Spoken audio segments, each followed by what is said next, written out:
श्रीकृष्णचरणकमलेभ्यो नमः। श्रीमद्भगवद्भक्तेभ्यो नमः। गोस्वामी श्री नाभाजी कृत श्री भक्तमाल द्वितीय खंड। हम श्री नामदेव जी का चरित्र श्रवण कर रहे हैं। हमने प्रथम भाग, द्वितीय भाग, इससे पहले के प्रकरण में श्रवण किया। आज हम श्रवण करेंगे तीसरा भाग, जो श्री नामदेव जी का चरित्र है। कि सुनोर परिचय जो आय न कबित माझ, बाझ भई माता क्यों ना जो न मति पागी है। हु तो एक साह तुला दान को उछाह भयो, दयोपुर सबे रहो नाम देव रागी है। ल्यावो जो बुलाए एक दोई तो फिराई दिए, तीसरे सुआए कहा कहो बड़ भागी है।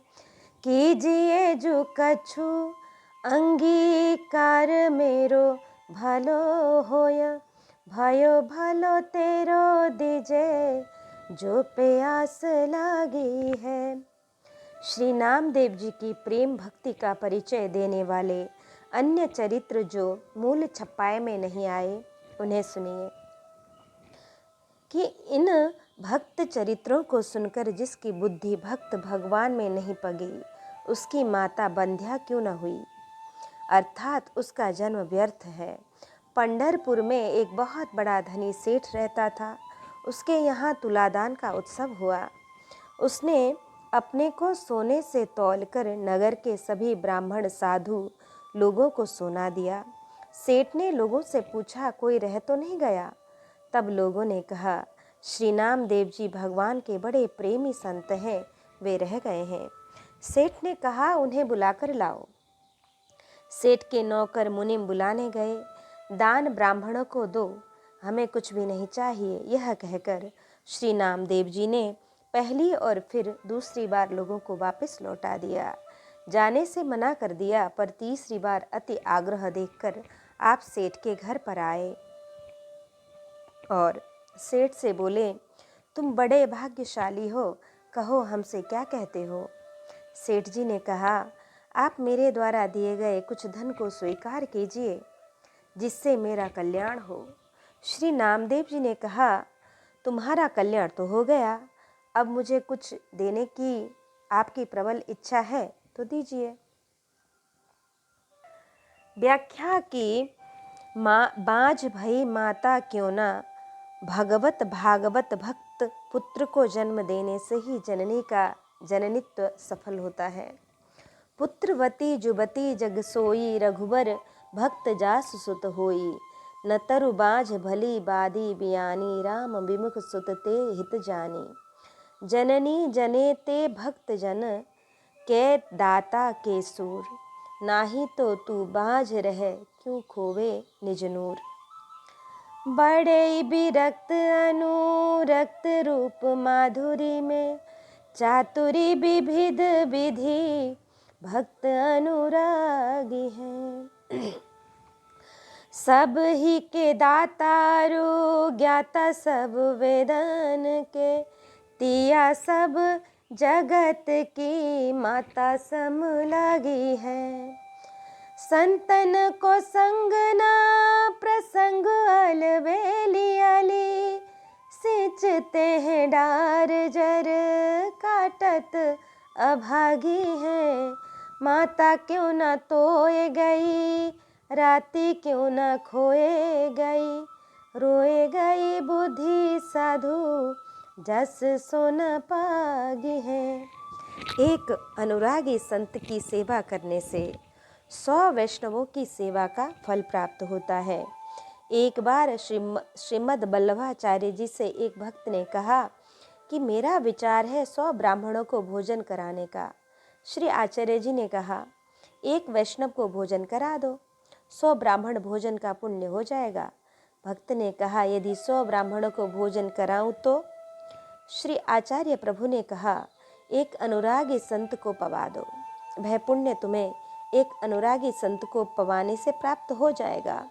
भक्त ने कहा, यदि 100 अनुरागियों को भोजन कराऊं तो? श्री वल्लभाचार्य जी महाप्रभु के नेत्र सजल हो गए। वे बोले, भैया 100 अनुरागी मिलेंगे ही नहीं, रहो नाम देव रागी। कहने में जहाँ एक और यह संकेत है कि उनको देना परमावश्यक है, परम पुण्य वह है, वही यह भी भाव है कि उनको कुछ देना सहज नहीं है। वे भला कब कुछ लेने लगे। बड़भागी यह श्री नामदेव जी एवं साहूकार दोनों पक्ष में लगता है। श्री नामदेव जी भक्त होने के नाते बड़भागी हैं। सोई गुणन्य सोई बड़भागी, जो रघुबीर चरण अनुरागी। एवं श्री नामदेव जी ने साहूकार को भी बड़भागी कहते हुए उसके दान पुण्य की सराहना की। प्रशंसा सुनकर सेठ के मन में अपने पुण्यों का अभिमान हो गया। तब श्री नामदेव जी ने उसके अभिमान को दूर करने के लिए आगे की लीला की। जाके तुलसी है ऐसे तुलसी के पत्र माझ, लिख्यो आधो न राम नाम, या सो तोल दीजिए। कहा परिहास करो धरो है दयाल देखी, होत के सो ख्याल या को पूरो करो रीजिए। ल्यायो एक कांटो ले चढ़ायो पात सोना संग, भयो बड़ो रंग सम होत नहीं छीजिए। लई जो तराजू जासो तोले मन 5-7, जाति पाती हूँ को धन धर्यो पे न दीजिए। श्री नामदेव जी एकमात्र प्रिय श्री नामदेव जी का एकमात्र प्रिय सर्वस्व श्री तुलसी जी हैं। ऐसे श्री तुलसी के पत्ते में आधा राम नाम अर्थात केवल रा लिखकर उससे दिया और कहा कि इसके बराबर तौल कर दे दीजिए। सेठ ने कहा, महाराज क्यों हंसी करते हो, इतने थोड़े से सोने से क्या होगा, कृपा करके कुछ अधिक लीजिए जिससे मुझ दाता की हंसी न हो। नामदेव जी ने कहा, इसके बराबर सोना तौल कर देखो तो सही, फिर देखो कि क्या विचित्र खेल होता है। यदि तुम इसके बराबर पूरा करके सोना दे दोगे तो मैं तुम पर बहुत ही प्रसन्न होऊंगा। यह सुनकर सेठ जी एक तोले का कांटा ले आए और एक और तुलसी पत्र तथा दूसरी ओर सोना चढ़ाया। उस समय बड़ा विचित्र आश्चर्य हुआ। सोने का ढेला तुलसी पत्र के बराबर नहीं हुआ। सेठ जी उदास हो गए। जिससे 5-7 मन तोला जा सके ऐसा बड़ा तराजू मंगवाया। उस पर एक और तुलसी पत्र, दूसरी ओर घर भर का संपूर्ण सोना चांदी आदि धन रखा। पूरा न पड़ने पर जाति कुटुंब वालों के घर से ला कर बहुत सा धन रखा, परंतु वह सब तुलसी पत्र के बराबर नहीं हुआ। जाके तुलसी हैं कि श्री तुलसी जी भगवान को अत्यंत प्रिय हैं। राम ही प्रिय पावनी तुलसी सी। श्री ब्रजदेवियों ने श्री तुलसी जी को श्री गोविंद चरण प्रिय कहा है। कच्चित तुलसी कल्याणी गोविंद चरण प्रिय। इसी कारण से श्री तुलसी जी भक्तों की भी सर्वस्व स्वरूपा हैं। यासों तोल दीजिए। साहूकार ने सबको तो तुलादान का सोना यथा योग्य बांटा, परंतु इनसे कहा कि आप जितना कहें उतना दूं। इन्होंने कहा कि अच्छा तो दे दो इसी तुलसी दल के बराबर, परिहास करो। भाव यह कि आप सागर से सीकर बिंदु कण का दान मांग रहे हैं, यह सागर का परिहास है। देखिए यह सेठ की भी उक्ति है। सेठ ने कहा, मुझे देखकर, मेरी संपत्ति को देखकर, अर्थात मैं कोई दीनहीन कंगाल थोड़े ही हूँ जो आप इतना कम धन मांग रहे हैं। यह मैं कोई दीनहीन कंगाल थोड़े ही हूँ। श्री नामदेव जी का भी कथन है, देखो कैसा कौतुक होता है, अभी पता चल जाता है कि कौन सागर और कौन सीकर। कि तुले मन 5-7 सेठ जी प्रथम तो सोना तोलने वाली छोटी तराजू मंगवाए परंतु काम नहीं चला तो अन्न तोलने की बड़ी तराजू मंगवाए, जिससे 5-7 सेर तोला जा सके। परंतु जब उससे भी पूरा नहीं पड़ा तो बड़ा कांटा मंगवाए, जिस पर बोरे तोले जाते हैं।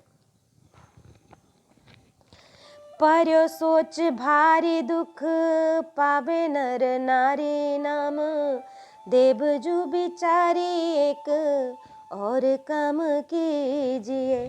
जीते व्रत दान और स्नान किए तीर्थ में, करिए संकल्प या में जल डारी दीजिए।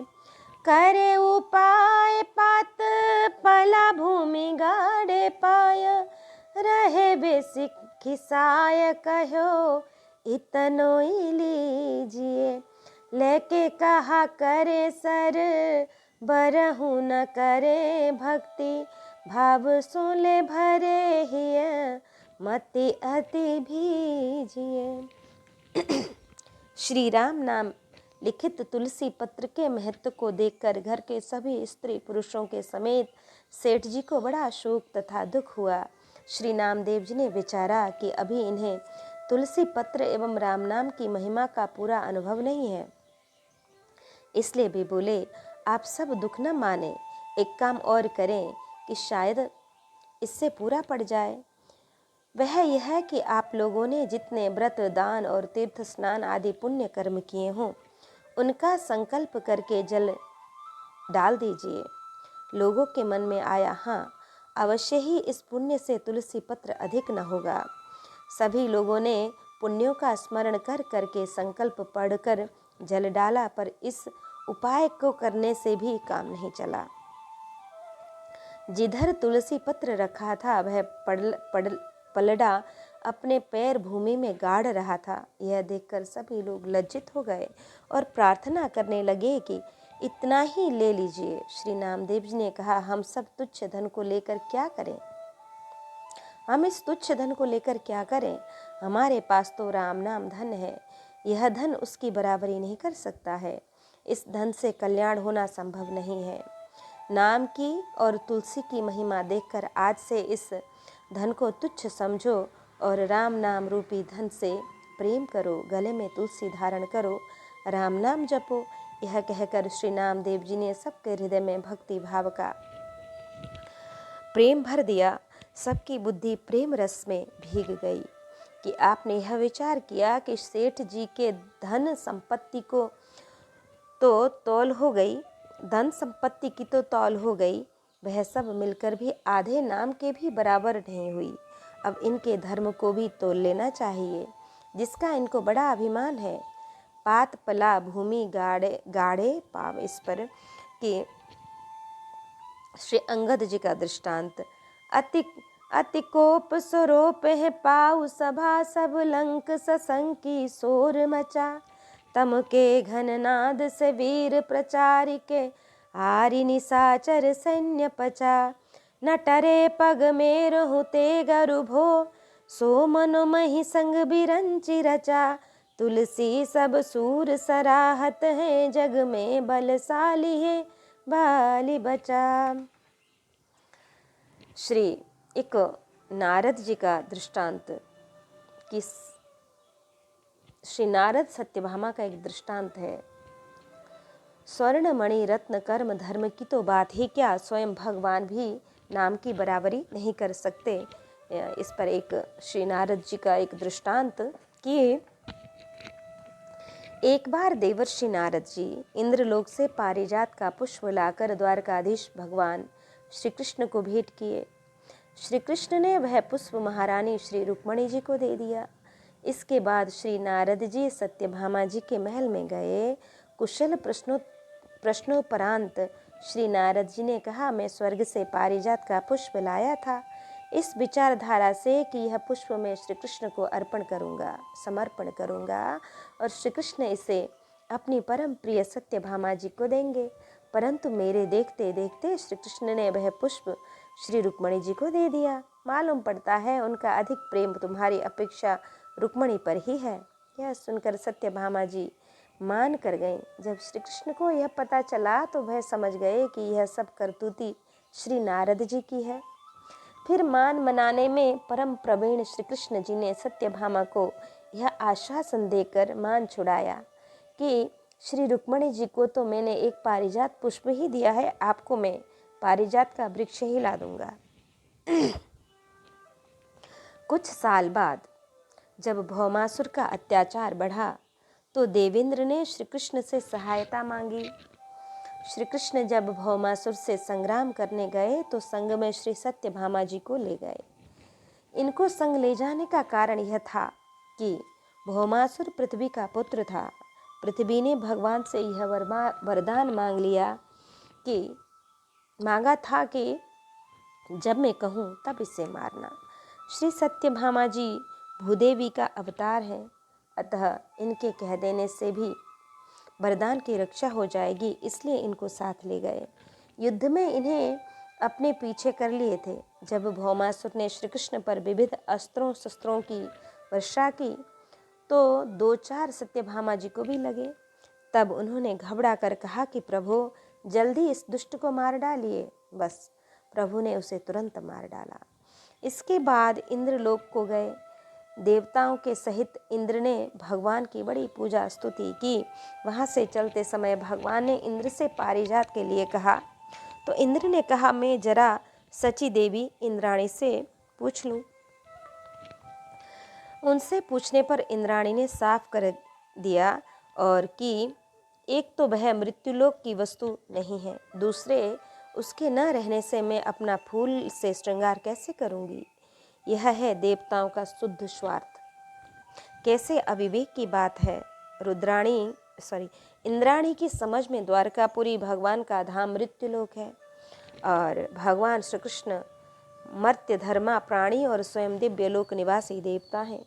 यह सुनकर भगवान को रंज आया कि देखो तो हमारे ही बसाए तो बस रहा है स्वर्ग में, नहीं तो अभी मारे मारे फिरते थे भौमासुर के डर से, और अभी एक वृक्ष के लिए मांगने पर भी इनकार कर दिए। बस भगवान श्री कृष्ण जबरदस्ती पारिजात को उखाड़ कर ले चले। इंद्र भगवान श्री कृष्ण के प्रभाव को जानते हैं, अतः कुछ नहीं बोले, परंतु इंद्र के मना करने पर भी भगवत प्रभाव अनभिज्ञ देवता रोकना चाहे तो भगवान ने श्री गरुड़ को इशारा कर दिया। वे अपने पंखों से ही सबको ठोक ठाक कर ठीक कर दिए। पारिजात को पीठ पर धर लिए और भगवान से कहे कि प्रभु पारिजात तो मेरी पीठ पर है ही, आप युगल इस पर झूला झूलते हुए चलें। ऐसा ही हुआ। पारिजात वृक्ष को पाकर सत्यभामा प्रसन्न हो गईं। कुछ काल बीतने पर श्री नारद जी पुनः द्वारिकापुरी आए और श्री कृष्ण से मिलकर श्री सत्यभामा जी के महल में पहुंचे।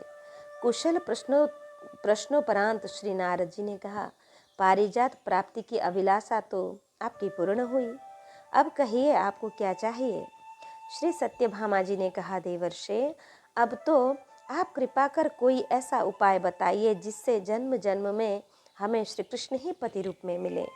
श्री नारद जी ने कहा, सिद्धांत यह है कि बबासो लुनिया लहिया जुदीना, अतः यदि आप श्री कृष्ण को ही हर जन्म में पाना चाहती हैं तो उन्हें किसी सत्पात्र को दान कर दीजिए। श्री सत्यभामा ने जिज्ञासापूर्वक कहा, देवर्षे आप ही बताइए कि मैं किसे दान करूं। श्री नारद जी ने कहा कि और दान तो नहीं, परंतु यह सात्विक दान है, इससे तो मैं ही भी ले सकता हूँ, मुझे ही दान कर दो। श्री सत्यभामा जी प्रसन्न हो गई। कहावत है, घर के नाग को छोड़कर बाँ भी कौन पूजने जाए। अतः उन्होंने सहर्ष श्री नारद जी को श्री कृष्ण का संकल्प कर दिया। तब भगवान भी वहां आ गए। श्री नारद जी ने सब बात बताकर अपनी वीणा श्री कृष्ण को थमा दी।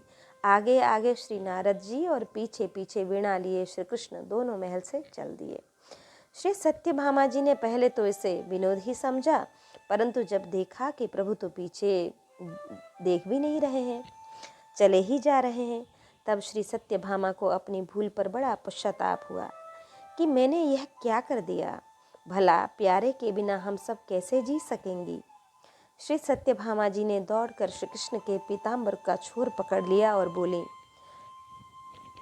नारद जी, हम तो अपने प्राण जीवन को किसी भी हालत में नहीं जाने देंगी। श्री नारद जी ने समझाया, महारानी जू, आप यह क्या कह रही हैं? आप बड़े घर की बहू बेटी हैं। आप स्वयं सोचिए, कहीं दिया हुआ दान वापस लिया जाता है भला? श्री सत्यभामा जी ने कहा, नारद जी, आप तो सर्वज्ञ हैं, कोई उपाय ही ऐसा बताइए जिससे हम प्यारे को पुनः प्राप्त कर सकें। श्री नारद जी ने कहा, यदि आपकी ऐसी ही इच्छा है तो श्री कृष्ण के बराबर सुवर्ण तोल कर दे दीजिए, फिर मैं इन्हें वापस कर दूंगा। स्वर्ण का नाम सुनकर सत्यभामा जी आश्वस्त हुई, क्योंकि पिता सत्राजित की श्यामंतक मणि के प्रभाव से इनके पास सोने की कमी थी ही नहीं। बड़ा तराजू मंगवाया गया। एक पलड़े में श्री कृष्ण विराजे, दूसरे पर श्री सत्यभामा जी के समस्त स्वर्ण के आभूषण रखे गए, परंतु श्री कृष्ण के बराबर न हो सके। तब सभी रानियों ने अपने अपने आभूषण लाकर रखे, क्योंकि श्री कृष्ण तो सबके ही प्राण प्रियतम थे, परंतु तब भी श्री कृष्ण का पलड़ा भारी ही रहा। श्री सत्यभामा को अत्यंत व्याकुल जानकर श्री कृष्ण ने एक दासी को संकेत किया कि तुम महारानी रुक्मणी के पास जाओ और उनसे सब बात कहो। दासी ने जाकर निवेदन किया। उस समय श्री रुक्मणी जी श्री तुलसी का पूजन कर परिक्रमा कर रही थी, अतः दासी को एक तुलसी के पत्ते पर श्री कृष्ण नाम लिखकर दे दिया और कहा कि सब सामान हटाकर इस पत्ते को पल्ले पर रख देना, मैं अभी आती हूँ।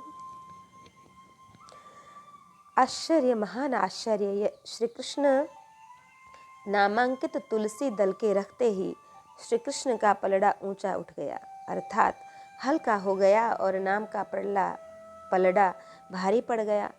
तब तक श्री रुक्मणी जी भी आ गईं और मुस्कुराकर बोली, नारद जी, आप देख रहे हैं, नाम का पलड़ा तो बहुत भारी है, अतः आप भी बैठ जाइए ना मेरे प्राणनाथ के साथ। श्री नारद जी ने मुस्कुराकर वह श्री नामांकित तुलसी दल उठाया और मुंह में डाल लिया। फिर बोले, महारानी जी, हमें लेना देना कुछ नहीं था, हमें तो श्री नाम महाराज की महिमा प्रकट करनी थी, सो आप लोगों ने आंखों से देख लिया। अभी तो श्री गोस्वामी तुलसीदास जी कहते हैं, तभी तो श्री गोस्वामी तुलसीदास जी कहते हैं, कहो कहा लगी नाम बड़ाई, राम न सकहि नाम गुण गाई। श्री हरिराम व्यास जी कहते हैं, व्यास नाम सम नाम है, ता सम और न को, नामिते प्रगट्यो जदपि तदपि गरुओ होए। गोकोटिदानम ग्रहणेषु काशी, माघ प्रयागे यदि कल्पवासी, यज्ञायुतम मेरु सुवर्णदानम, गोविंद नामना न भवेच्च तुल्यम। ग्रहण काल में काशी में करोड़ों गौओं का दान, माघ महीने में कल्पवास, 10,000 यज्ञ तथा सुमेरु पर्वत के समान स्वर्ण का दान, ये सब मिलकर श्री भगवान के एक नाम के बराबर भी नहीं हो सकते हैं। वेद शास्त्रों में गाय की अनन्य महिमा वर्णन की गई है। गौ, ब्राह्मण एवं भगवत विग्रह को अनमोल कहा गया। इस पर एक दृष्टांत श्री आपस्तंभ ऋषि का। एक बार आपस्तंभ ऋषि श्री नर्मदा के अगाध जल में समाधि लगाकर तप में निरत थे। संयोग से वे मच्छुओं के जाल में फंस गए। मछुए जब उनको बाहर निकाले तो इन परम तपस्वी को देखकर डर गए। ऋषि ने उन मच्छुओं को सांत्वना दिया कि डरने की कोई बात नहीं है, कोई कारण नहीं है, तुम लोग की तो यह जीविका ही है। मछली की जगह में फंस गया तो तुम लोग मुझे बेचकर उचित मूल्य प्राप्त करो। मल्लाहों की समझ में नहीं आ रहा था कि वे क्या करें। उसी समय राजा नाभाग जी यह समाचार पाकर वहां आए और मुनि की पूजा एवं प्रणाम कर हाथ जोड़कर बोले, महाराज कहिए, मैं आपकी कौन सी सेवा करूं? ऋषि ने कहा, आप हमारा उचित मूल्य इन मछुओं को देकर इनके परिश्रम को सफल करें। राजा ने कहा, मैं इन्हें 1 लाख स्वर्ण मुद्रा देता हूँ। ऋषि ने कहा, राजन, यह मेरा उचित मूल्य नहीं है, आप इन्हें उचित मूल्य अर्पण करो। राजा ने कहा, मैं इन्हें 1 करोड़ मुद्रा या अपना सारा राज्य देने को प्रस्तुत हूँ। ऋषि ने कहा, यह भी हमारा उचित मूल्य नहीं हुआ। तब तो राजा चिंता में पड़ गए। भगवत इच्छा से उसी समय महर्षि लोमश जी वहां आ पहुंचे। जब उनको समस्त वृत्तांत मालूम हुआ तो वे बोले, राजन, आप इनके बदले उन मच्छुओं को 1 गाय प्रदान कर दो। साधु ब्राह्मण और गाय तथा भगवत विग्रह का कोई मोल नहीं होता, ये तो अनमोल होते हैं। यह निर्णय सुनकर श्री आपस्तंभ ऋषि भी प्रसन्न हो गए। कहने का तात्पर्य यह कि गाय की अनंत महिमा है। गोदान जीव के लिए लोक और परलोक दोनों में परम कल्याणकारी है। इस पर एक दृष्टांत कृपण वाणिक का। स्वभाव से ही परम कृपण एक वाणिक ने जीवन भर कभी दान पुण्य नहीं किया। जब वह मरने लगा तो उसके पुरोहित ने उसके कल्याण कामना से गोदान करने का अनुरोध किया। बहुत समझाने बुझाने पर जब वह तैयार हुआ और एक अत्यंत वृद्ध महादुर्बल दूध एवं बछड़े से रहित गाय दान की, इसके बाद तत्काल उस वाणिक का प्राणांत हो गया, वह उसकी मृत्यु हो गई। इधर पुरोहित भी गाय लेकर चले तो गाय का भी मार्ग में ही प्राणांत हो गया, उसकी भी मृत्यु हो गई। पंडित जी को फायदा तो कुछ हुआ नहीं।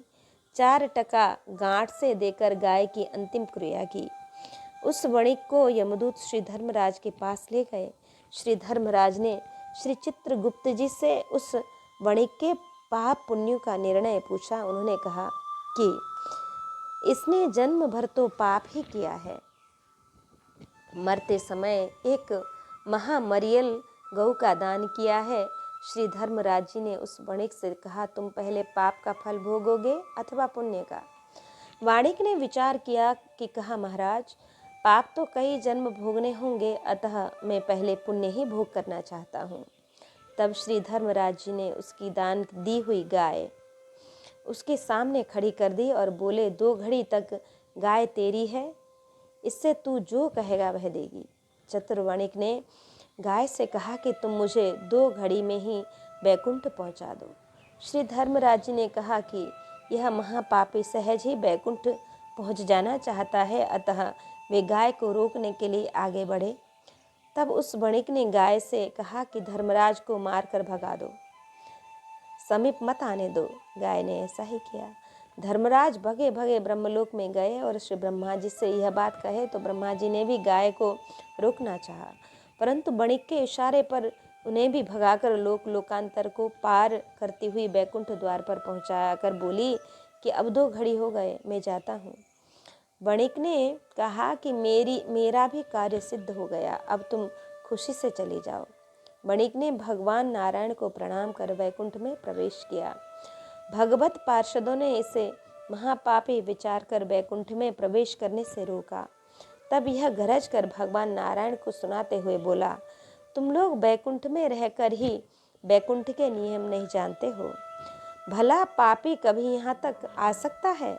गौ माता के प्रभाव से मेरे पाप नष्ट हो गए, तब मैं यहाँ तक आ पहुँचा हूँ। यह सुनकर भगवान ने पार्षदों को संकेत से मना किया और इससे जाकर बैकुंठ नाथ के चरणों में माथा टेक कर प्रणाम किया। इसने, ये जो वणिक था, और सुखपूर्वक बैकुंठ में निवास करने लगा।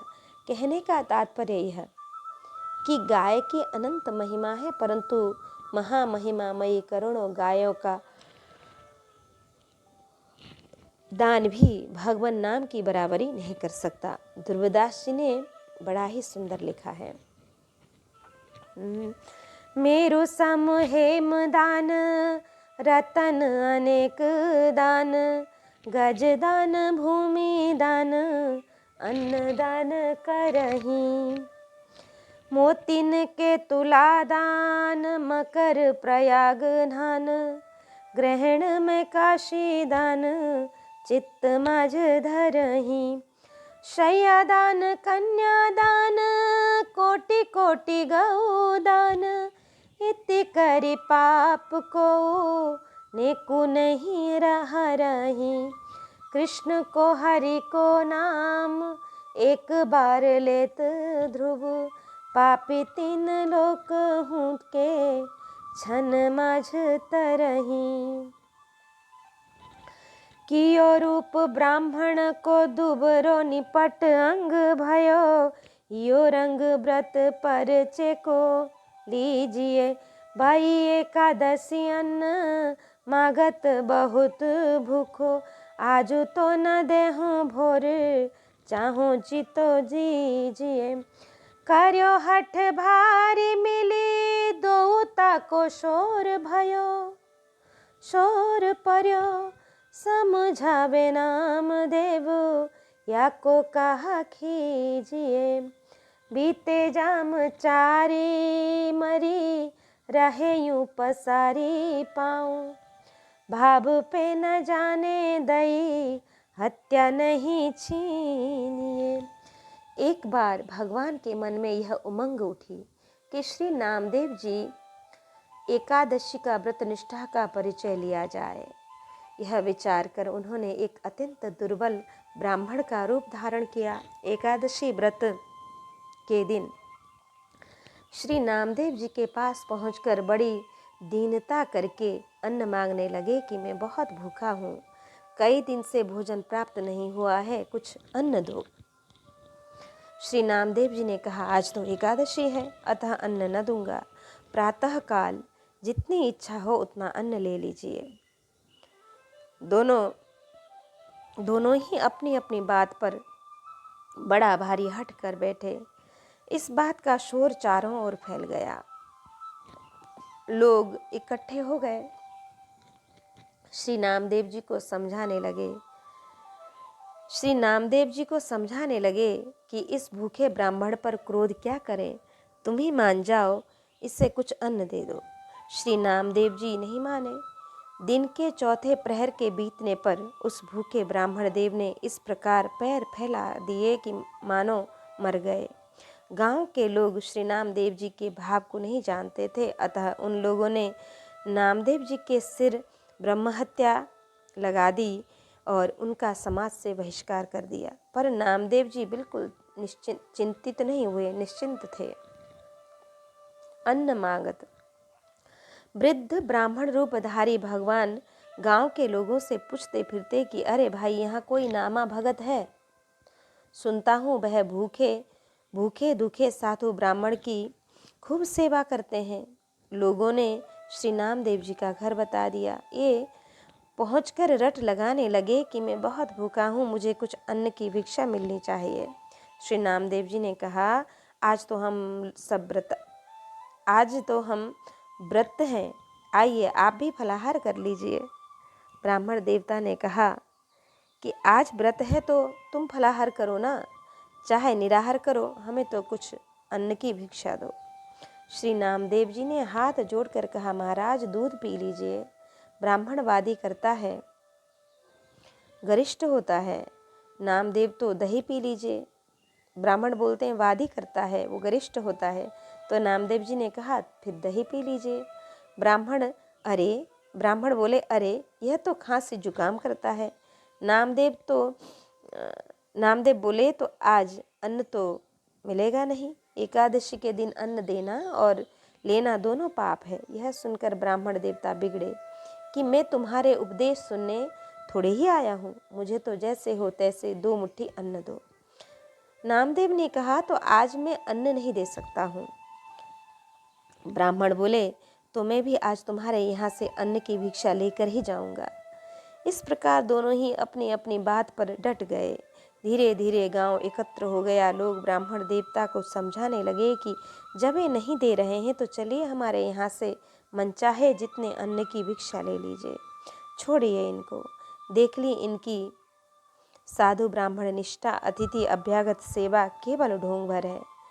ब्राह्मण बोला, भैया अगर मैं सही ब्राह्मण हूँ तो लूँगा तो इन्हीं से, नहीं तो इनके द्वार पर प्राण दे दूँगा। यह सुनकर लोग नामदेव जी को समझाने लगे कि भैया क्यों सिर पर ब्रह्म हत्या ले रहे हो, ब्राह्मण भूखा है, हट पड़ गया है, दे दो ना 2 मुट्ठी अन्न, इसमें तुम्हारा क्या बिगड़ जाता है। श्री नामदेव जी ने कहा, यदि मैं भी पक्का भक्त हूँ तो चाहे मर भले जाए, परंतु आज हरिवासर के दिन मैं इन्हें अन्न नहीं दूंगा। लोग हार कर अपने अपने घर को चले गए। ब्राह्मण देव मृतकवत पड़ गए। रची के चिता को विप्र गोद लेके बैठे जाई, दियो मुस्काए में परीक्षा लीनी तेरी है, देखी सो सच्चाई सुख दाई मन भाई मेरे, भय अंतर्धान परे पाए प्रीति हरी है, जागरण माज हरी भक्तन को प्यास लगी, गए लेन जल प्रेत आनी किनी फेरी है, भेट ते निकासी ताल गायो पद तत्काल, बड़े कृपाल रूप धर्यो छवि ढेरी है। कि अपने नियम के अनुसार जागरण और कीर्तन करते हुए श्री नामदेव जी ने रात बिताई। प्रातः काल चिता बनाकर उस ब्राह्मण के मृतक शरीर को गोद में लेकर उस पर बैठ गए कि हत्यारे शरीर को न रखकर प्रायश्चित स्वरूप इसे भस्म कर देना ही उत्तम है। श्री नामदेव जी ने चिता में अग्नि लगा दी। उसी समय भगवान प्रकट हो गए और मुस्कुराकर कहने लगे कि मैंने तो तुम्हारी परीक्षा ली थी, तुम्हारी एकादशी व्रत की सच्ची निष्ठा देख ली मैंने, वह मेरे मन को बहुत प्यारी लगी, मुझे बड़ा सुख हुआ। इस प्रकार दर्शन देकर भगवान अंतर्ध्यान हो गए। लोगों ने जब यह लीला देखी तो श्री नामदेव जी के चरणों में आकर गिरे और प्रियतम चरित्र देखकर और प्रीतिमय भगवान और भक्त का प्रीतिमय चरित्र देखकर सभी लोग भक्त हो गए। एक बार एकादशी की रात्रि को जागरण कीर्तन हो रहा था। भगवत भक्तों को बड़ी प्यास लगी, सूखे कंठ से कीर्तन करते नहीं बनता था। तब श्री नामदेव जी जल लाने के लिए नदी पर गए। प्रेत भय से दूसरे को जाने का साहस न था। श्री नामदेव जी को आया देखकर महाविकराल रूपधारी प्रेतराज अपने साथियों समेत आकर चारों ओर फेरी लगाने लगा। उसका स्वरूप और माया देखकर श्री नामदेव जी थोड़ा भी भयभीत न हुए। इसे अपना इष्ट का ही स्वरूप माना और इन्होंने फेंट से झांझ निकालकर तत्काल एक पद गाया और कहा और प्रणाम किया। भगवान तो बड़े ही दयालु हैं, प्रेत रूप न जाने कहाँ चला गया। शोभा धाम श्याम सुंदर प्रकट हो गए, जिनका दर्शन करके श्री नामदेव जी परम प्रसन्न हुए और जल लाकर भक्तों को पिलाया। दियो मुस्काए। भगवान ने हंसकर कहा, नामदेव मैं हारा तुम जीते। भगवान सदा भक्तों से हारते आए हैं। किसी कवि ने बड़ा ही सुंदर लिखा, बलिबाली काली निकट हारे श्याम सुजान, का अचरज नित हारही भक्तन सो भगवान। श्री भरत लाल जी कहते हैं, मैं प्रभु कृपा रीति जिए हो जो ही, हारे हो खेल जिता वही मोही। ए आए मेरे लंबक नाथ, धरती पाम स्वर्ग लो माथो, योजन भरी भरी हाथ, शिवसन कादिक पार न पावे, तैसे सखा विराजत साथ। नामदेव प्रभु अंतर्यामी, कीन्हो मोहि सनाथ। भूत में भी श्री भगवान को देखना ये यो माम पश्यति सर्वत्र वासुदेव सर्वमिति का ज्वलंत उदाहरण है।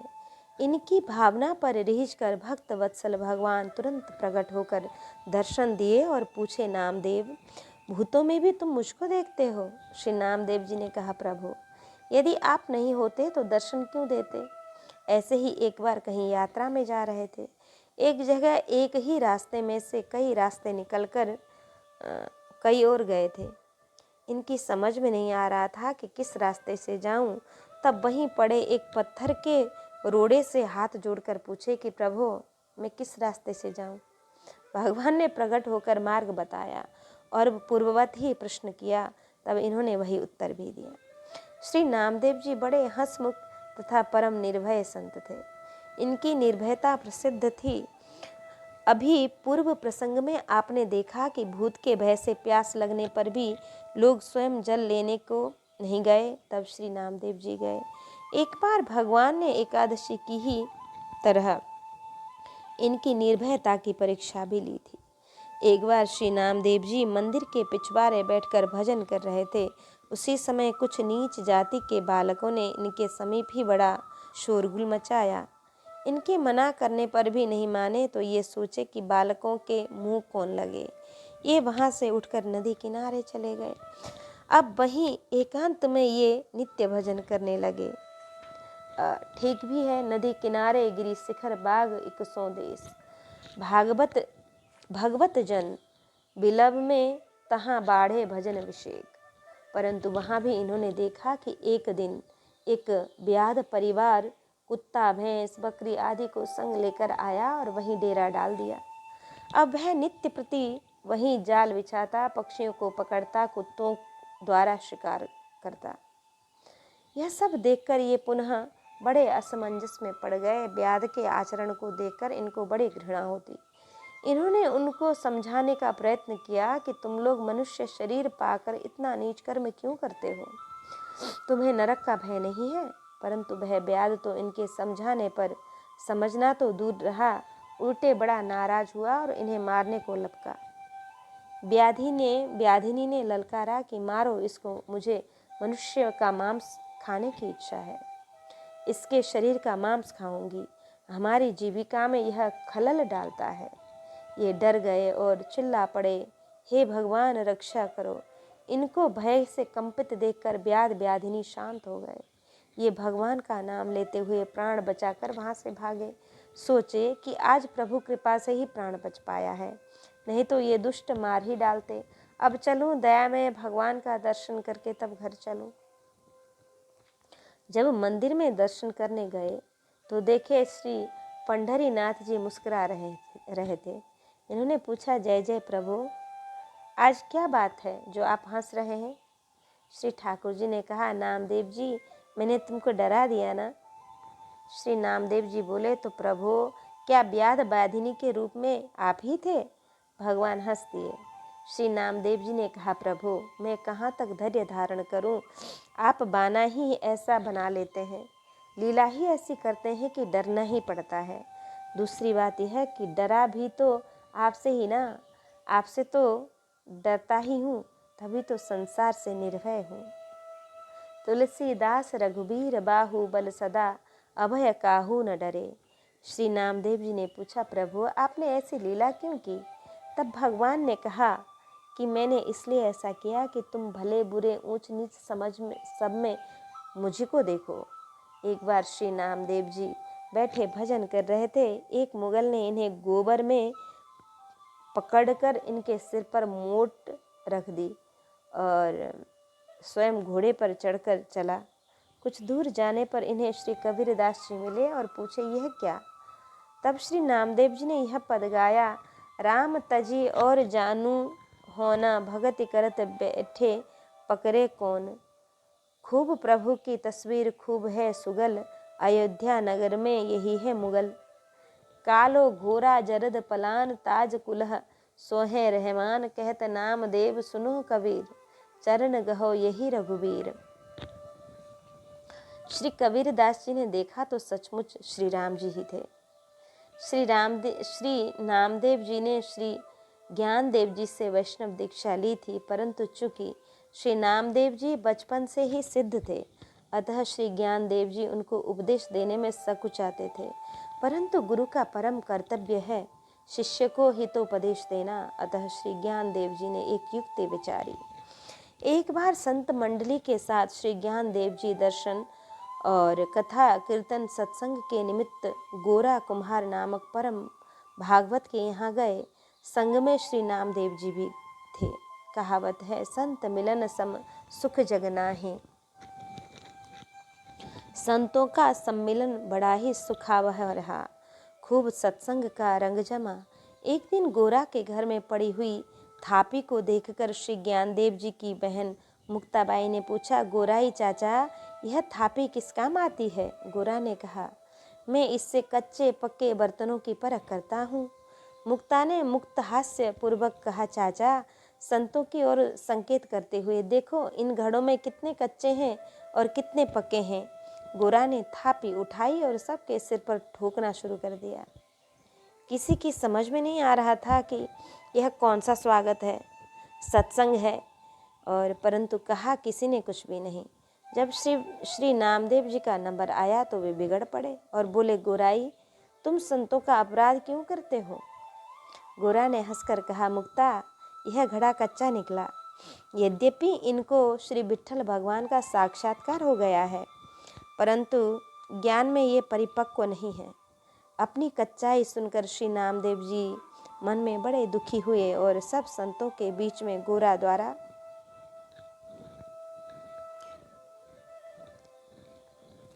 किए गए अपमान की उन्होंने शिकायत श्री पंढरीनाथ जी से की। श्री भगवान ने कहा, नामा, गोराई ने सत्य ही कहा कि तुम किसी सिद्ध गुरु से परिपक्व ज्ञान प्राप्त करके सच्चे संत बन जाओ। देखो, वन के शिवालय में विसोबा नाम के परम संत पड़े हुए हैं, तुम उन्हीं के पास जाकर ज्ञान प्राप्त करो। प्रभु की आज्ञा शिरोधार्य कर श्री नामदेव जी शिवालय में आए तो देखे कि विसोबा शिवलिंग पर ही पांव धरे सो रहे हैं। यह देखकर श्री नामदेव जी विचार करने लगे कि यह कोई नास्तिक मालूम पड़ता है, यह भक्त तो किसी प्रकार हो ही नहीं सकता। श्री नामदेव जी से रहा नहीं गया, बोले, तुम शिव जी के ऊपर पांव धरकर कितना बड़ा अनर्थ कर रहे हो, आखिर तुम कौन हो? श्री विसोबा जी ने मुस्कुराकर कहा, भैया, मुझे पाप से बचा लो, मैं बूढ़ा जर्जर हो गया हूँ। तुम ही मेरे पैर उठाकर उस जगह रख दो जहाँ श्री शिव जी की पिंडी नहीं हो। श्री नामदेव जी ने उनके पैर पकड़कर अन्यत्र रख दिया, परंतु वहाँ भी शिवलिंग प्रकट हो गया। वह जहाँ जहाँ उनके पैर उठाकर रखते वहीं वहीं शिवलिंग प्रकट हो जाता। यह देखकर श्री नामदेव जी को बड़ा आश्चर्य हुआ।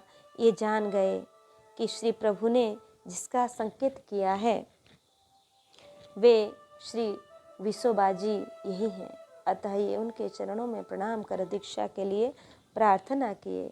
श्री विसोबा जी ने कहा, नामा, अब तो तुम्हारी दीक्षा हो चुकी। श्री शिव जी ने यत्र तत्र सर्वत्र प्रकट होकर दीक्षा तत्व ही तो समझाया है कि हरि व्यापक सर्वत्र समाना। यह कहकर विसोबा जी ने नामदेव जी के सिर पर अपना वरद हस्त रख दिया। श्री गुरु कृपा से ब्रह्म तत्व का वास्तविक बोध पाकर श्री नामदेव जी उनके चरणों में प्रणाम कर पुनः पंढरपुर को चले गए। संत सभा के बीच श्री पंढरी नाथ जी ने मुस्कुरा कर कहा, अब मेरा नामा भी पक्का पात्र हो गया, जिसका जी चाहे वह परख कर देख ले। श्री नामदेव जी ने एकादशी का निर्जल व्रत करके रात्रि में श्री पंढरी नाथ जी के सामने जागरण किया और पूरा दिन और रात कीर्तन, सत्संग, भजन, ध्यान में बीती। प्रातःकाल द्वादशी में पारण करने के लिए श्री नामदेव जी ने रोटियां बनाई। रसोई बनाकर तैयार थी, जल लेने गए थे। इतने में ही मौका पाकर एक कुत्ता आया और सब रोटियां मुंह में दबाकर भागा। इनको तो सब में भगवत दर्शन होता था, कुत्ते को भी उन्होंने भगवान के रूप में ही देखा। अतः तुरंत ही घी की कटोरी लेकर पीछे पीछे यह कहते हुए दौड़े कि प्रभु, रोटियां रूखी हैं, मुझे घी चुपड़ लेने दो, तब पावो, वैसे मत भोग लगावो आदि। इनकी दृढ़ निष्ठा के फल स्वरूप स्वान रूप तिरोहित हो गया और उसकी जगह परम भगवान श्री पंढरीनाथ जी प्रकट हो गए। श्री नामदेव जी प्रभु के श्री कर चरण कमल में लोटपोट हो गए। कुत्ते के पीछे भागते हुए श्री नामदेव जी ने यह पद गाया कि आए मेरे अंधेरे घर के मदन राय, चाकी चाटे चून न खाय, तुरग रुरग मेरे प्रभु की चाल, पूछ हिले जो जो की बाल, चूल्हे माहे जो प्रभु जो की सेज, छीके कीन्हो अधिके तेज, कार्तिक में मेरे प्रभु जी को भोग, ले लकुट खिजावे लोग, तीन ताप प्रभु मेटन जोग, नामदेव स्वामी बन्यो संयोग। दूसरा कोई होता तो कुत्ते के रोटी लेकर भागने पर लाठी डंडा ईंट पत्थर लेकर दौड़ता।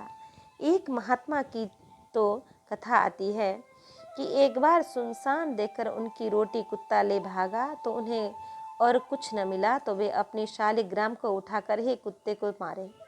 संयोग से निशाना कुत्ते के मुंह में लगा, रोटियां गिर गई। महात्मा बड़े प्रसन्न हुए कि आखिर मैंने रोटी छुड़वा ली। फिर शालिग्राम भगवान को भी बहुत धन्यवाद दिए कि पूजा तो मैं बहुत दिन से कर रहा था, परंतु ठाकुर जी आज मौके पर काम आए। श्री नामदेव जी के सत्संग में एक ब्राह्मणी आया करती थी। उसका पति भगवत विमुख था, अतः ब्राह्मणी को कुलटा कुचालिनी आदि कहकर उसे डराता धमकाता और सत्संग में जाने से रोका करता था। परंतु ब्राह्मणी को सत्संग प्राणों से भी अधिक प्रिय था, अतः उसके लाख बरसने पर भी जाती रही। संयोग की बात, उसी बीच उसके पुत्र की मृत्यु हो गई। अब तो ब्राह्मण के क्रोध का पारावार नहीं रहा। उसने संतों एवं सत्संग की बहुत निंदा की एवं ब्राह्मणी से कहा कि अब तुम इस मृतक पुत्र को लेकर घर से निकल जाओ। दुखी ब्राह्मणी पुत्र के शव को छाती से चिपटाए घर से निकली और जाकर श्री नामदेव जी को अपना दुख सुनाया। श्री नामदेव जी ने बालक के ऊपर भगवत चरणामृत छिटका, वह तुरंत जीवित हो गया। जब ब्राह्मण को इस बात का पता चला तो वह दौड़ा दौड़ा आया और श्री नामदेव जी के चरणों में पड़कर बारंबार क्षमा याचना की और स्वयं भी भक्ति भगवंत गुरु में श्रद्धा करते हुए भागवत हो गया और सत्संग में जाने लगा। एक गरीब ब्राह्मण जो श्री नामदेव जी के सत्संग में आया करता था, अपने बेटे के ब्याह में खर्च करने के लिए रुपयों की थैली श्री नामदेव जी के हाथ में सौंपते हुए बोला, मेरे पास बस इतने रुपए ही हैं, खर्च अधिक है, लज्जा आपके हाथ में है। श्री नामदेव जी ने ब्राह्मण को आश्वासन देते हुए कहा, चिंता की कोई बात नहीं, श्री पंढरीनाथ जी सब पूर्ण कर देंगे। ऐसा ही हुआ। एक जगह है, 4 खर्च करने पर भी थैली खाली नहीं हुई, रुपयों से भरी ही रही। श्री नामदेव जी के प्रभाव से सब लोग परिचित थे। एक महानुभाव ने कहा कि आपने वर के पिता की ओर से तो बहुत खर्च कर दिया, परंतु अपनी ओर से तो कुछ दान दक्षिणा दी नहीं।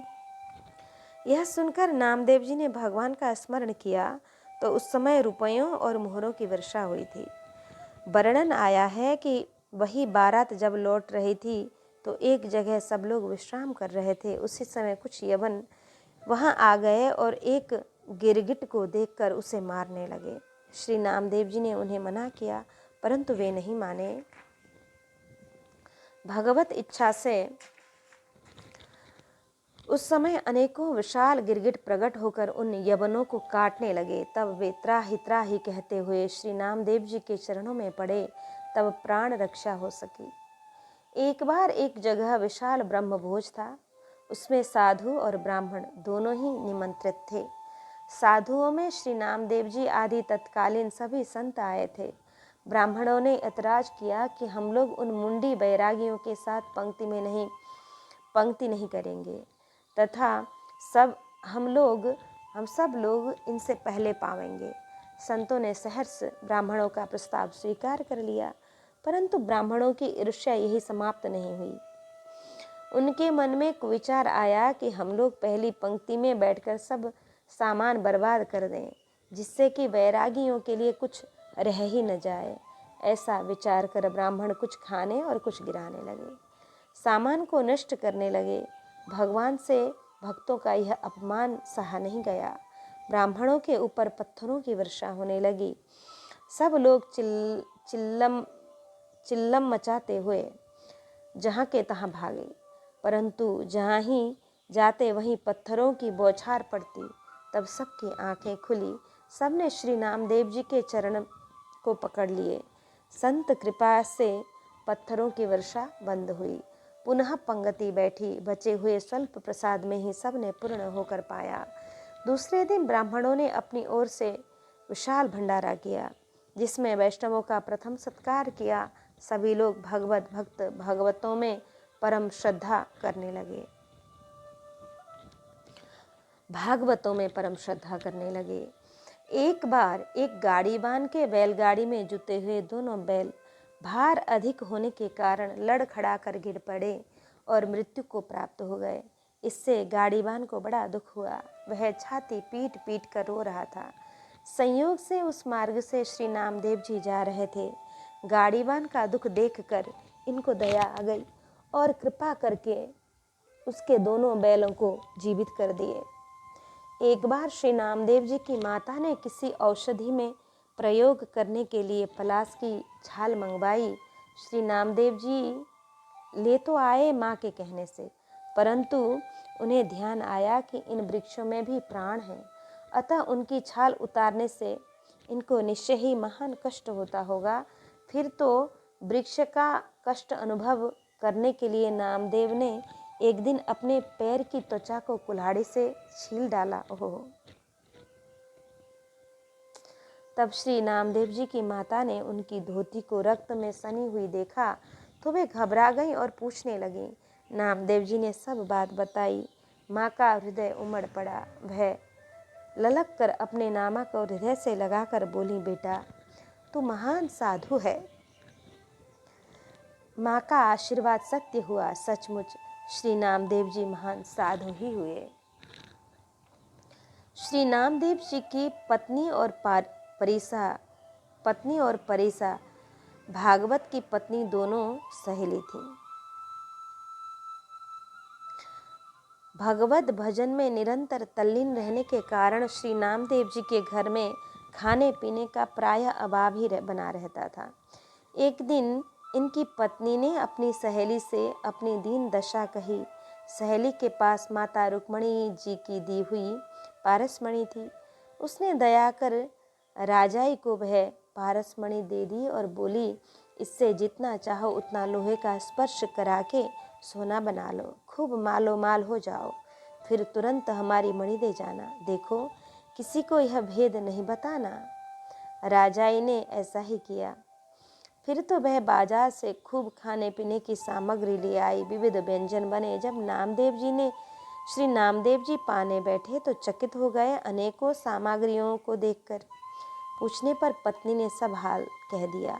श्री नामदेव जी ने पत्नी से पारसमणि लिया और ले जाकर चंद्रभागा नदी में डाल दिया।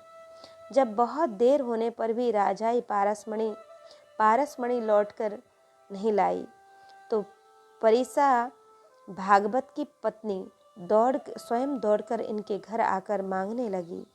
राजाई ने श्री नामदेव जी से पूछा तो उन्होंने कहा कि इसे तो मैंने चंद्रभागा में डाल दिया, परंतु भला इस बात पर कौन विश्वास करता। परीसा भागवत ने यही शोर मचाया कि श्री नामदेव जी ने मेरी मणि चुरा ली है।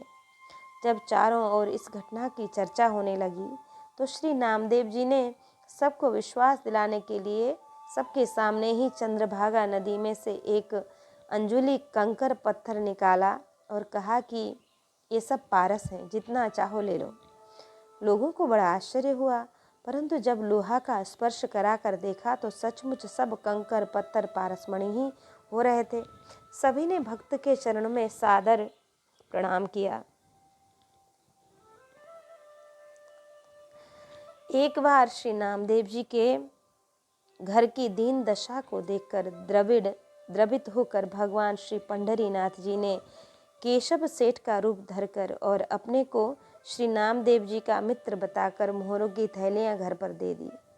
जब श्री नामदेव जी को यह पता लगा तो वे भगवत कृपा विचार कर गदगद हो गए और सारे धन के द्वारा विशाल भोज का आयोजन कर ब्राह्मण साधु को खिला दिया।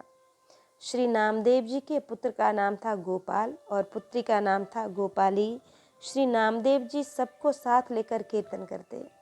गोपाली श्री ठाकुर जी के सामने बहुत बढ़िया नृत्य करती थी और पद गाती। बड़ी होने पर श्री नामदेव जी ने गांव में ही उसका ब्याह कर दिया। ब्याह के बाद भी वह पूर्ववत नृत्य पूर्वक भगवान नाम संकीर्तन करती। ससुराल वालों को यह अच्छा नहीं लगता, अतः वह गोपाली को विदा कराकर अपने घर ले गए और इतना ही नहीं, उस गांव को छोड़कर दूसरे गांव में जाकर बस गए। श्री नामदेव जी उत्सव आदि के अवसर पर दो एक बार गोपाली को लिभाने भी गए तो उन लोगों ने विदा नहीं किया। श्री नामदेव जी ने सोचा, ठीक ही है, कन्या को तो पति के घर ही रहना चाहिए, परंतु भगवान श्री पंढरीनाथ जी को गोपाली के नृत्य और कीर्तन की याद आती। उधर गोपाली का भी जी ललचाता भगवान का दर्शन करने तथा कीर्तन करने के लिए। फिर तो एक दिन श्री ठाकुर जी ने श्री नामदेव जी के पुत्र का रूप धारण कर और श्री गरुड़ जी को घोड़ा बनाकर उन पर आरूढ़ होकर चले गोपाली को विदा कराने। परंतु वहां पहुंचने पर इनकी किसी ने कोई आवा भगत नहीं की, कोई ने जल तक नहीं पूछा। तब ये किसी दूसरे के घर ठहरे। श्री गरुड़ जी को भूख लगी थी बड़े जोर की, परंतु घास चारे का कोई इंतजाम दिख नहीं रहा था। अतः बोले, जय जय प्रभु, यह तो संसार है, यहाँ तो लोग चमत्कार को नमस्कार करते हैं, आप भी कुछ कौतुक कीजिए, तब काम चलेगा। लीला में प्रभु ने तत्काल एक बड़ी मंजूषा प्रकट की और उसमें से निकालकर बहुत बहुत दिव्य वस्त्राभूषण बहन गोपाली तथा उनके परिवार वालों के लिए भेजा। फिर क्या था, स्वागत सत्कार की बाढ़ आ गई। घर वाले तुरंत लिवा ले गए अपने यहाँ। सबसे मिलना जुलना हुआ। श्री गरुड़ जी तो दाने से ही पूर्ण हो गए। घास खाने की नौबत ही नहीं आई। आने का कारण पूछने पर भगवान ने बताया कि कल श्री पंढरीनाथ जी का महोत्सव है, अतः बहन को लिवाने आया हूँ। गोपाली के ससुर ने बड़ी प्रसन्नता पूर्वक सवेरे ब्रह्म मुहूर्त में ही विदा किया इस लालच से कि जब यहाँ पर इतना उपहार आया है तो वहाँ जाने पर हमारे पुत्र वधू को कितना मिलेगा, कौन वर्णन कर सकता है। उन सभी ने सोचा कि मालूम पड़ता है कि श्री नामदेव जी को कहीं खजाना मिल गया है। श्री ठाकुर जी पालकी में बिठाकर गोपाली को घर लाए। जब गोपाली पालकी से उतरकर घर में गई तो स्वयं भी मंदिर में जा विराजे। उस समय श्री नामदेव जी का पुत्र गोपाल बाजार से आया तो बहन को देखकर बड़ा चकित हुआ। बहन तू कब आई, कैसे आई? गोपाली ने कहा, गोपाल तू कैसी बात करता है, तुम ही तो लिवा लाए हो। तब तक श्री नामदेव जी भी भगवान पंढरीनाथ जी का दर्शन करके घर आए। गोपाली के मुख से सब विवरण सुनकर श्री नामदेव जी समझ गए कि यह सब ठाकुर जी की ही लीला है। श्री नामदेव जी की भक्ति का कौन वर्णन कर सकता है, जबकि उनकी दासी जानाबाई की ही भक्ति अकथनीय है।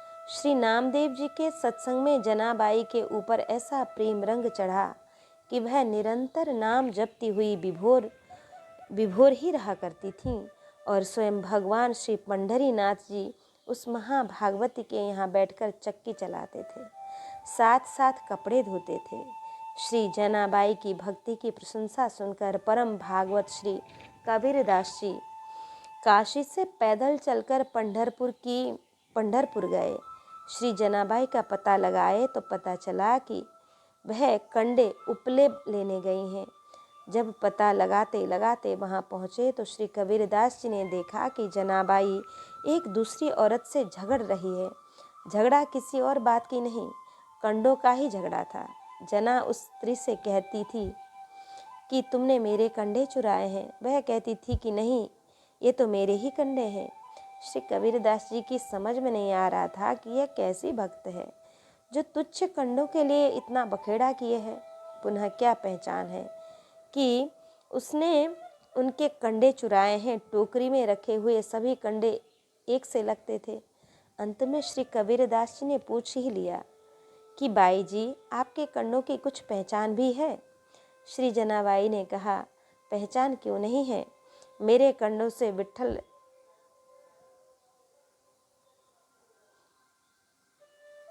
मेरे कंडों से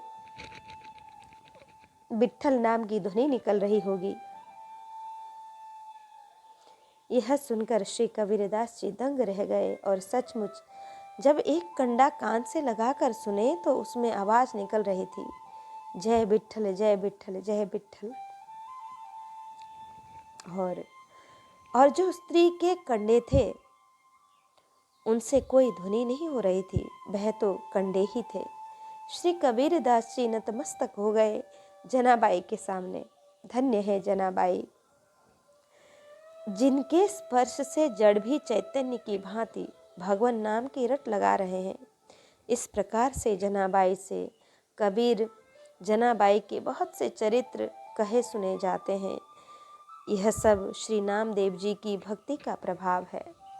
ऐसे ही श्री नामदेव जी के सत्संग से जाति के चमार चोखा मेला जी को भगवान नाम में बड़ी निष्ठा हो गई थी। वे निरंतर नाम रटा करते थे। उनके रोम रोम में नाम रम गया था।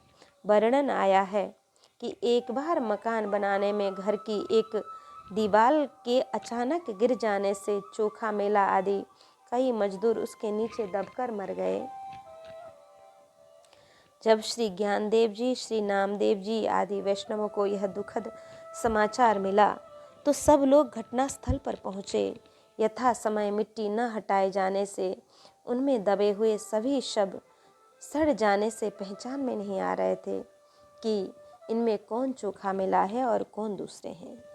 लोग असमंजस में पड़े हुए थे कि कैसे पहचाना जाए। तब श्री नामदेव जी ने कहा कि मैं अभी पहचान करता हूँ। चोखा मिला की हड्डियों से नाम ध्वनि होती होगी। यह कहकर ये एक एक करके सभी अस्थियों को कान से लगाकर सुनते। जब चोखा मिला की अस्थियाँ हाथ में आईं तो श्री नामदेव जी आनंद में झूमने लगे।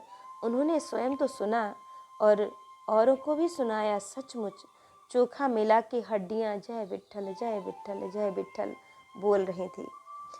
जब श्री नामदेव जी को अपनी लीला संवरण करने की इच्छा हुई तो वे एक दिन श्री पंढरीनाथ जी के सामने खड़े होकर हाथ जोड़कर बोले, प्रभु अब तो अपने नामा को अपनी पौरी पर ही स्थान दो। बहुत भटक चुका मैं इस दुनिया में। इसके बाद श्री नामदेव जी ने उस समय उपस्थित सभी संत वैष्णवों से हाथ जोड़कर कहा कि आप लोग मुझको श्री हरि की पौरी से हटाना नहीं, मुझे तो यहीं रहने देना, जिससे